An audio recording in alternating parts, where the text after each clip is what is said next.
Hi everyone, it's Friday. It's the 1st of May. And good to see you all again. Had some contact with kind of some students this week, and the big question that cropped up was, why do I feel so stressed and upset all the time? So we thought we'd do some kind of brain science around that. I even put a shirt on for all of you. Look at that. Again, apologies for my hair. Hope you're all okay. We still miss all of you. I think Mrs. James is going to put out assembly fairly soon as well. So it's good to see you all. So why do I feel so stressed and upset all the time? That's what lots of young people have been telling me. And it's kind of complicated. It's obviously to do with the overwhelming kind of uncertainty and change that we're all experiencing right now. It may be being cooped up for so much time, not maybe able to go outside too much, exercise, those sorts of things. That's all going to impact on us as well. But also there's this kind of strange process happening that in a normal day we'd do loads and loads. We'd go to 5 lessons, we'd do loads of stuff, we'd see our friends. And now, while we might do some stuff, we might do some learning, we might do Joe Wicks at 9 o'clock in the morning, we might see our friends on Zoom, we might play a game or whatever. We're actually doing far less than we would do in an ordinary day. Not because we're being lazy necessarily, although that might be the case for some of us. We might have heavy issues of procrastination, but it might just be because it's not possible to do as much because we're not going in as many places. We're not presented with as much work. So we're going to look at that kind of issue.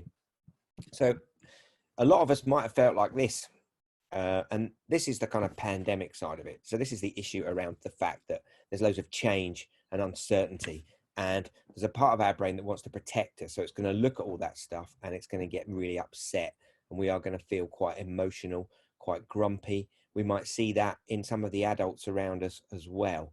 You know, there's obviously worries about jobs and finances. There was worries in the early days about groceries. So there's lots of things that might set off the bit of the brain that constantly worries about survival. And that means that we're kind of up and down far more than we would normally be. And then we've got to cope with a whole bunch of change as well, trying to bring a level of focus to working at home that we wouldn't, home's normally for chilling out. It's not for working hard. So that's quite hard as well for the brain to push over that lip. And one of the reasons we might be feeling a bit upset and a bit low at the moment is because all the circuits that daily we use at school that cope with lots of incoming, that see us doing all the things that we're doing, the working lessons, having conversations with our friends, juggling all the things that we have to juggle, suddenly it's much quieter. And those circuits are kind of judgment circuits. They are judging to see how we're doing. Am I doing work well? Is that quite a good bit of work? Have I contacted that friend? Those circuits are making those judgments all the time. And suddenly those circuits are still there, but the incoming traffic isn't. And so we're living in a brain that isn't going to change instantly. Those circuits are still going to buzz, and they might, focus on us in a more harsh way at those times. So we've got this plastic brain that changes as a result of what we do, but the change always lags 6-7 weeks behind, and we're only 4 or 5 weeks into lockdown. So we're going to still have some of those circuits. Going back the other way out of lockdown, we're probably going to have a transition back the other way, gearing ourselves back up. Might take 6 or 7 weeks to get used to the new normal, whatever that is. During lockdown, you might have found yourself surrounded by loo roll as people hoarded loo roll, because that survival bit of the brain wanted to make sure you've got enough of the urgent things that you needed. That people reported on seeing a lot of that. So our brain changes throughout our lives, but it changes quite slowly in response to what's happened, because our brain generates our mind, and the bit that generates our mind are the circuits, and those circuits are built to deal with whatever they're dealing with day to day. And then suddenly, if that all changes, they're still buzzing, those circuits. They're still expecting that stuff to come, and it's going to take a period of growth and change to adjust them. So we're going to need a new normal. And we talked last week about the importance of a daily plan and making sure we've got a good plan. So we do the hard intellectual stuff in the morning, the maths, the English.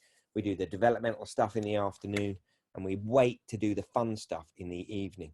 Why wait to the evening? Because we're going to do the fun stuff anyway. That's not a problem. We absolutely can do the fun stuff. So we need to make sure that we're doing that. And just this idea is so important.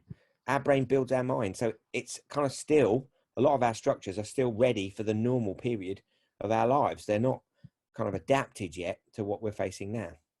So we live in a brain that is designed to get us through the next 24 hours and avoiding difficulties. That means it can move us to a situation where we are feeling kind of stressed, and it can intensify our psychological suffering. And this is why. The human mind has evolved to think in such a way that it naturally creates psychological suffering. You see, back in the Stone Age, 200,000 years ago, life was pretty dangerous for our caveman ancestors. So if a caveman or cavewoman wanted to survive, their minds had to constantly be on the lookout for things that might hurt or harm them. And if that cave person's mind wasn't good at predicting, spotting, or avoiding danger, what happened to her? The default setting of the caveman mind was safety first, and we in the modern world have inherited this. Our modern minds are constantly warning us of things that might hurt or harm us. The caveman mind says, watch out, there might be a bear in that cave, you could get eaten. Watch out, that shadow on the horizon might be an enemy from another clan, you could get speared. Our modern mind then does worrying, predicting the worst, avoiding anything that scares you, anxiety in all of its different forms. Back in caveman days, you survive an encounter with a bear or a wolf, then it's useful to replay it. It's useful for your mind to go over the events and remember what you did to survive so that you're better prepared for next time. But in our modern world, we go over and over painful memories, dwelling on them, reliving them, even when there's nothing useful to learn, or the lesson has been well and truly learned a long time ago. In the Stone Age era, as a caveman or cavewoman, you have to fit in with the group. If you are alone, you will soon die. So your mind compares you to others in the group. Am I fitting in? Am I contributing enough? Am I following the rules? Am I doing anything that might get me thrown out? Now, in modern life, we're always comparing ourselves to others. But the problem is we're no longer in a small group. Our groups are enormous today, and we carry with us devices that constantly feed us images and stories of people all over the planet. This constant comparison ramps up our fear of being judged or rejected or not fitting in or just not being good enough. The caveman mind tells you you need more food, you need more water, better weapons, better shelter. The cave people who thought this way lived longer and had more offspring. Unfortunately, in the modern world, this manifests as greed, dissatisfaction, craving, wanting. It's never enough. I need more, more, more. And if all of that wasn't bad enough, these Stone Age thought patterns are intensified by the sheer pace and complexity of modern life. Our frantic existence, rushing from task to task, that never-ending to-do list.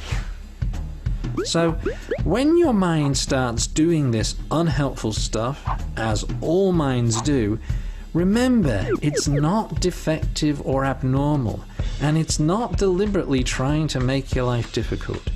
It's simply doing the job it has evolved to do, trying to keep you safe and save you from pain. That survival mechanism, we need to be aware of that. It is going to be a bit bumpy for it at the moment because there's loads of uncertainty. You know, we're kind of past the peak. Mr. Johnson said we're past the peak today, so that's good news. Everyone's hard work, social distancing has reduced the peak of the infection, which had meant that NHS wasn't overwhelmed. So that's really good news. As long as we continue to follow the scientific advice, we'll come positively out the end of this. You probably heard about the R number. I might do a whole assembly on epidemiology next week because it's fascinating. But let's look at this whole kind of judgment issue, these circuits that judge us and why we might be feeling a little bit rough. Who's this guy? That is a really cool hairstyle. We'll find out in June, won't we?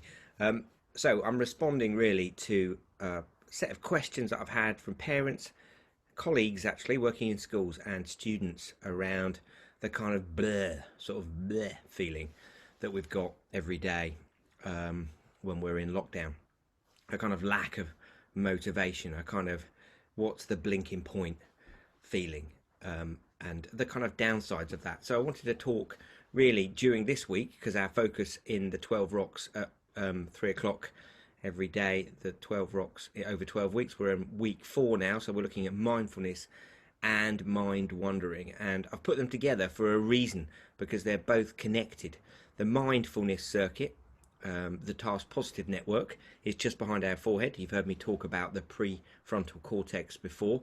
That's the area of the brain that's our newest, swankiest bit, and its job is a focus, concentration, attention, and it's effortful. Those circuits, whatever they're doing, requires a lot of effort, because not only is it about concentrating, but it's also about dampening other circuits.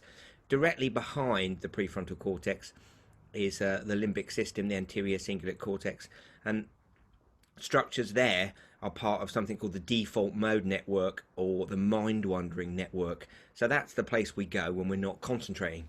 When we're not concentrating, it's not like our minds are empty. They're wandering around and going over things and kind of processing things. So let's focus on that feeling of bleh I talked about, that kind of lack of motivation. So basically, we need to understand that our brain is a parliament of neural circuits, managed for most of a day by a fairly sorted out prefrontal cortex. We notice that that parliament can get a little bit rowdy in the evening, when we are more likely to give up on some of the promises we've made to ourselves, like we're more likely to eat foods that aren't good for us, shop, watch TV late into the night, all the things that involve our prefrontal cortex managing ourselves and organising. So this parliament of all our neural circuits, they can get in a bit of an argument when we're having a really tricky time, and particularly when our prefrontal cortex is kind of offline. So in the evenings, we're much more likely to give up on certain promises we've made to ourselves, as an example. So we've got circuits in our mind wandering network, and neuroscientists, some neuroscientists anyway, talk about the mind wandering network like the social brain. It's the area of our brain that does a lot of second guessing about what other people are going to do. And there's quite a good, healthy bunch of research, big block of research, that says that default mode network, that mind wandering network, it's the social problem solving network. So it's going to be churning through what other people have done or what they might likely do in the future. And deep in there's a bunch of circuits that do different things. One of those circuits is a kind of judgment circuit. It's a kind of careful watcher of the world circuit, particularly other people's behavior. It's making judgments about other people's behavior. Are they trustworthy? Do they mean what they say? Do they follow up? Do they do things that they've said they've done? It constantly judges other people, and in order to judge other people, it kind of faces both ways. It looks out into the world and judges other people's behavior, but it also looks inward and judges our own responses against, the promises we make to ourselves about doing certain things, etc. Now, one of the issues that we can face in this moment of structurelessness during the course of lockdown is that we're doing less than we ordinarily do. We're seeing less people, we're doing less schoolwork, we're doing less work, we're doing less caring, we're doing a lot less of some of the things that we ordinarily do. So that circuit, used to a certain level of response, activity, productivity from us, looking at our own behaviour, can start making some judgments about our behaviour that aren't particularly positive. We can start having a go at ourselves at the end of an unproductive day. We can actually find ourselves in a conversation where we're being judged harshly by those internal circuits. And this is where mindfulness comes in, because mindfulness isn't about turning those circuits off. There are a whole bunch of circuits throughout our mind wandering network, and they're doing a whole bunch of different processes. In fact, in seminar 4, when we're looking at Through Anxiety and Beyond, we talk about the cognitive courtroom, which is that mind wandering network. Lots of circuits with lots of different jobs.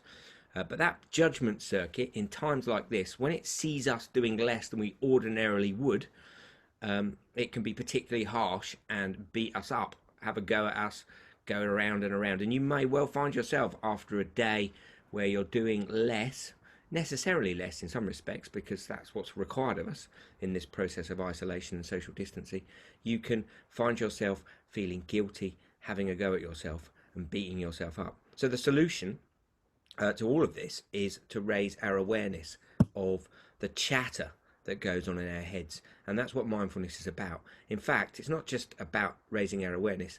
What we've seen from brain scans is slowly but surely developing mindfulness means that the prefrontal cortex ability to connect with that mind-wandering network becomes more extensive. And certain areas that are often very closely connected to each other become a little more disconnected from each other, in the sense that there's a bit of a gap between the thought and the kind of action or immediate habitual response. So mindfulness gives us a bit more space in order to allow those thoughts to bubble up, but for us not to invest in them. And so it's really important to be aware that our brain is an arguing parliament with different circuits designed to do different jobs. And all the time our prefrontal cortex is in charge, it's kind of fine. But when it's not, when things are difficult, when the prefrontal cortex is engaged in being worried about the world or a whole bunch of other things, it can lead to this kind of argument going on in the back of the brain. So that's what mindfulness does. It enables us to become aware of this argument and not to ignore it, but just to allow it to come through and just go, okay, so my judgment circuits are having a bit of a pop at me, and not to invest ourselves in that conversation. So, I am noticing that I am being harsh on myself rather than I am being harsh on myself and just having a go at ourselves. We need to create that step. And so mindfulness enables us to build that circuitry that gives us some strength to respond with agility to those thoughts and feelings, rather than just react and chase them around our heads. The danger, of course, of chasing around our heads is we reinforce the neural circuitry that started in the first place. That's all about mindfulness, really. It's really important for us to become aware of the chatter in our brains, that procrastination. Our brain is going to try and avoid doing some hard work sometimes. I'm sorry, that's my dog's barking as somebody comes to the door. So anyway, that is the end of this week's Friday Focus. I'll see you all next week. Do take care. Keep in touch. See you soon.